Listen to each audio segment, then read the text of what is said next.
I'm Allie Barefoot with Cotality. Welcome back to Season 2 of Data and Context. In the last year, AI has gone from a futuristic concept to the core of real estate. But for a lot of professionals, that shift has come with a fair amount of anxiety.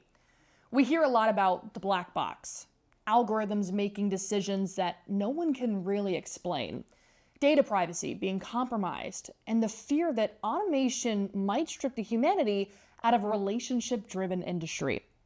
The question isn't whether AI will transform real estate, that's already happening. The real question is, can we use this power without some of the risk? Can we innovate while staying ethical and reliable? In this new digital era, speed can be a liability if it isn't paired with a clear sense of direction.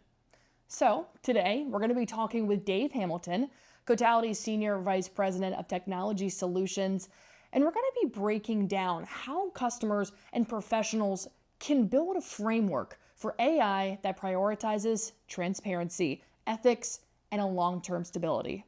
So, let's go on ahead and jump into today's questions with Dave. Dave, thank you so much for joining us on the season opener of Season 2 for Data and Context. Thank you so much, Allie. It's good to be here. And I know we're going to be talking about AI here on this conversation, which is pretty much what the whole world seems to be talking about right now. But Dave, I want to ask you that AI has made the property market faster than ever before. We can get answers in seconds that used to take a while to build that framework. So, we're in a world where speed is everything. How do we make sure that things aren't just moving faster and getting the wrong answers? Allie, I think this has been one of the more fundamental questions that I'm asked when I'm out at different conferences meeting clients. I think it kind of begins with this particular question. And I think from inception of our AI native journey here at Cotality, we built very purposely with principles that ensure safety, responsibility. Certainly not, not to be mentioned, right? But this idea of bringing leading solutions to our clients as well. But it really starts with those fundamental principles around safety and responsibility. And I think consumers and companies alike really should ask that fundamental question: is my data being used to train models? Do I have flexibility that opt in or opt out of various offerings themselves? And does the solution that I'm buying or consuming really help prevent AI cyber attacks that's really becoming prevalent right now, like around prompt injection, those kinds of things? At Cotality, right, we built core AI platform with those basic principles in mind, and that's one of the ways we're trying to address those concerns, Allie. And it makes total sense. And, I mentioned earlier in this podcast, black box, hmm which is a term that not a lot of people do know, but in summary, it's the idea that AI spits out an answer without any trail of breadcrumbs. So, how do we build a framework where a real estate professional can confidently explain an AI valuation or an automatic listing price to a cautious client that maybe is a little skeptical of AI? Yeah. Yeah, and I think it again harkens back to those basic principles we've employed here at Cotality, and I think all companies and I think all individuals to apply these same fundamentals around transparency. Allie, this kind of guides all of our solutions here at Cotality. We've performed all of our functions here with this concept around basic auditability. We want to know what was prompted. We want to know when it was prompted, and we want to know by whom it was prompted. And just as important, we also want to be able to log and track the response to that prompt as well. We log all of these key attributes within our framework in our approach so that the real estate professionals that we serve, we can actually give them that assurance that we track all these things so that in the event something comes up that they need that kind of historical reference, we could provide that to them. And Dave, I remember growing up, well, before I could buy a house of my own, it was all about the for sale sign out in the front yard and drive around neighborhoods that had kids my age. And that's kind of how you found a home. But now it's just looking at digital models in the Yeah. house hunting process. Does that digital twin approach make the market more stable, or does it create a kind of systemic risk if a model miscalculates something in the home buying process? Yeah, I definitely see risk here, Allie. Sometimes I always feel like the risk is always right behind me, and I'm always looking over my shoulder. I'm asked to speak frequently about cyber risk and in AI itself, and so it's a prevalent topic out there. I think there's no stopping this. In my mind, the genie's out of the bottle. So it's really more prevalent now about how we manage the risk itself. Again, consumers of those capabilities and clients really, they must demand from vendors that these controls are in place to manage risk itself. Having a digital twin, it's pretty cool, compelling technology, but small things like, did it move a window? Did it move a doorway? Did it change the lighting of a room that could imply that the orientation to the sun is different because now we see a more lighted room as we're exploring these digital twins and images? Sounds cool, but the reality is each of those scenarios I just described, they're actually compliance violations. And real estate companies and brokers themselves, they can actually be fined for those kinds of things. So again, it's really fundamental that that customers and clients, they must demand those kind of controls and protections from their vendors like Cotality. And it sounds like really any age that you're choosing to use AI in your home buying process, there's going to be some reserves whether or not you go the AI route or the more person oriented route, or really a mix of both.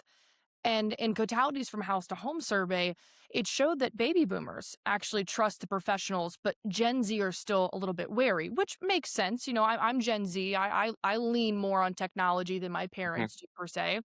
So, since AI models often miss local nuances, like you said, possibly a nearby school zone or a floodplain, how can that cause price swings? How does that human oversight help prove to a skeptical Gen Z buyer that this is a tech safety net, not so much a technology trap? Yeah, I think the Gen Z kind of social group, I think they're going to be very, we have to listen. I think we have to have our CEO, Pat Dodd, always talks about having two ears and one mouth for a reason. It's about listening, I think. And I think the Gen Z is being really that first digital native social group is really going to be influential as we look through this. And I think because of that, naturally, they're going to be very skeptical of professionals, governments alike. And I think that skepticism is appropriate. They oftentimes they come to the professional with already having done a considerable amount of research themselves. And I think we have to look at those basic guardrails that have to apply to, our lives themselves, and try and find ways to educate the Gen Z population itself. They need to ask for source information. Does it come from a reputable company? Any prompt engine, any LLM, if you prompt it and ask it, it will tell you what the source information is itself. And so again, they're going to do an enormous amount of research on the home purchase ahead of engaging with that professional. I think education is key when it comes to managing through those risks, those hallucinations, and those missing data points itself. And again, at Cotality, we continue to champion that free education space. We've offered it out frequently, and we're going to continue to do so, Allie. But that's really the key here is just to continue to promote the educational aspect of this. AI is not perfect, and we have to get comfortable prompting it and asking it for what is its source and validate those sources of information. Absolutely. And looking more so towards the perspective of the professional, Cotality survey also found that over 60% of buyers still prefer humans for the big tasks in the home buying process, even though AI may have a faster result.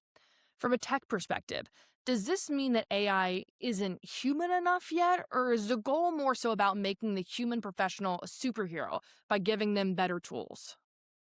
I think it's the latter, Allie. Honestly, again, at Cotality, we support millions of property professionals, and we take that responsibility very serious. The goal here really is to keep them in that superhero status, keep them at the center of that client interaction. So it's very important that the professional is really there to guide that process. This is the largest purchase that most all of us in our lifetime make, and the professionals are really there to guide people through, make sure that the fraud risks, all the legal risks, all those things are managed, and only a professional really can help do those things. So it's really incumbent that we need to provide them with that same tools, that same ability and insights to have that research at their hands, so that they can stay the expert in that entire process, Allie. And Dave, my last question here for you, and you touched on it a little bit there.